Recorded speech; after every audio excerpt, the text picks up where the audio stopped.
How many times have you stood and listened to an auto repair person explain to you that your entire Liberty pump valve gasket is blown and he'll have to replace your Hootsie manifold? Oh, and while he's in there, he might as well put on a new Glockoid rod and rivetation cylinder. And the only part you understand is when he finally says $685 or $812. This video will teach you how to understand what an auto repair person is talking about. And when you understand the systems of your automobile and have an idea what things do, you can discuss your car or truck with a technician, not just agree helplessly to all his suggestions. You've heard the words all of your life, and in some cases you may even have a vague idea of what some of these things do. Radiator, transmission, fan belt, spark plugs, water pump, air filter. But if you're like most of us, you've just never really taken the time to figure out what various parts do, what they contribute to the automobile's function, and how they all connect and relate to one another to make your car stop and go. And who knows how much not knowing has cost you over the years, with auto repair people telling you that your car needs this or that, and up till now, you've had no choice but to agree with everything. In this video, you'll learn enough about the functions of the systems in your automobile to be able to make some of your own decisions about repairs. When you understand the automobile systems, you might be in a position to explore cheaper solutions to problems. Sometimes a technician's response to a problem would be to try the most drastic and perhaps more expensive solution, where your response would be to try cheaper solutions first, then progress to the more expensive solutions until the problem is fixed. You'll be able to identify legitimate repairs needed, and more importantly, you'll be able to spot needless or frivolous work that some technicians sometimes suggest to people who are clearly clueless about cars. This video will clue you in with the basic knowledge you need to let any auto repair technician know that you're not a person they can fool and pad their bill with phony or unnecessary work.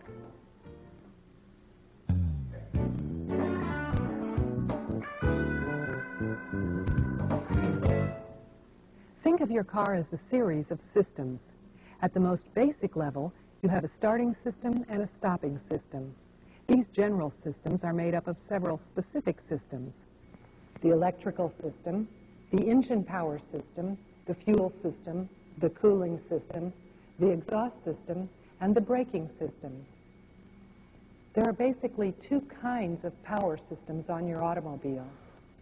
Your car's forward movement is powered by an internal combustion engine which runs on gasoline.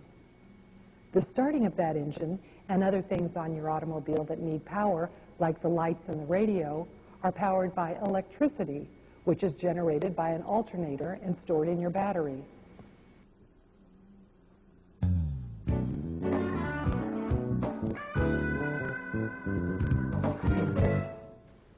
The way your car or truck goes is actually pretty amazing. What happens is, inside the engine are 4 or 6 or even 8 cylinders, just can-shaped hollow tubes. A piston fits perfectly snugly up inside each cylinder. The fit is very exact because as a piston moves upward inside its cylinder, it compresses a mixture of air and gasoline into a small space left at the end of the cylinder. Then, just at the correct split second when the air and gas mixture is smashed into the small space, a spark from your spark plug shoots into the space and actually explodes the gasoline in a very real explosion at a very high temperature, over 4,000 degrees in fact. This explosion thrusts the piston back downward within the cylinder, and the whole process repeats itself. So we attach rods to the bottom of the pistons and put a zigzag shaft through the rods. This zigzag shaft is called the crankshaft. Now you can see how we could attach other rods and axles and wheels and seats and a steering wheel to the thing and get ourselves going down the road. Most of the really mysterious parts on your car are not only the engine, but also gadgets and devices to control the explosions and the heat and the noise they cause. An engine has to be tightly enclosed. Otherwise, the pistons couldn't hold that pressure buildup inside the cylinders. In fact, the pistons even have rings around them to make sure they have a tight, perfect fit against the cylinder walls. Now, as you can imagine, this movement and the explosions and all these metal parts generates a lot of heat and friction. Imagine two pieces of metal moving this fast against one another. The solution? Oil lubrication. Now you can understand why it is so important to have oil in your engine and that it should be checked often. And you can understand that you need to keep your eye on the oil light on your dashboard and to pull over and stop if it ever comes on. And now you can understand why people change their oil frequently. As oil picks up little pieces of grit and dirt, they can scratch and mar the pistons and cylinder walls. Even tiny scratches and pits can hurt the engine. All this excitement is contained inside the engine block and sealed by a tight gasket with the cylinder head. Now perhaps it's easier to understand why some of these engine breakdowns are so damaging and expensive. Cracked engine block, broken piston rod, worn out piston rings. Anything that goes wrong here is very expensive because the engine may have to be removed. All the things that attach to it have to be disconnected, and big important parts of it have to be replaced and put back together. Now you probably can understand the importance of compression, why everything has to be tight. Now you even know what a spark plug does.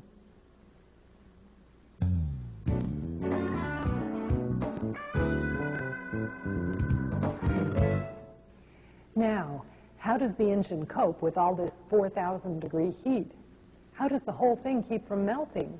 That's where the cooling system comes in and why it is so important. The cooling system consists of several big devices under the hood of your car. Moving throughout the hoses of the cooling system is a mixture of half water and half antifreeze coolant, usually just called coolant. This mixture shoots around the cylinder area to cool things down, gets really hot in the process, then circulates back to the radiator to get cooled down a bit before it's pumped by a water pump back to the hot spot. So now you know how important the cooling system is and what's going on when the engine heats up and why you should keep an eye on your temperature gauge and pull over and stop when it starts to rise to the red zone. If the cooling system fails and the engine overheats, it's very possible to crack the engine block or the cylinder head and create such expensive damage that the car might not even be worth fixing.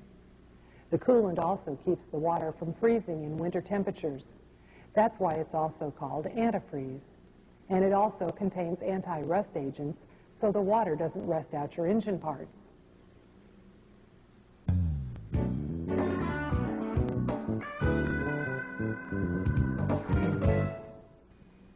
Now, we mentioned that the pistons compress an air and fuel mixture for the explosion. It takes several gadgets to get this mixture of fuel and air together and ready for the big explosion. First, and most obvious, is your fuel tank. The fuel we're talking about is, of course, gasoline. The fuel tank is located in the rear of the automobile because gasoline is flammable. However, gasoline is not explosive all by itself. In order for it to create all these explosions inside the cylinder, it must be mixed with air to form a gasoline vapor, almost like a mist. Gasoline vapors are explosive. On older cars and trucks, gasoline and air are mixed in a device called a carburetor. On newer automobiles, the mixing is accomplished by a fuel injection system. Large volumes of air are taken in as you rush down the road. Actually, when the air and fuel mixture reaches the inside of the cylinder, it's mostly air with only a small volume of gasoline.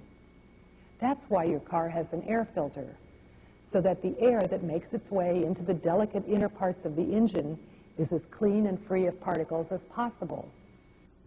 That's also why it's important to change your air filter often and make sure you aren't sending air into your engine that has just been dragged through a filthy filter. Now, after the explosion takes place inside the cylinder,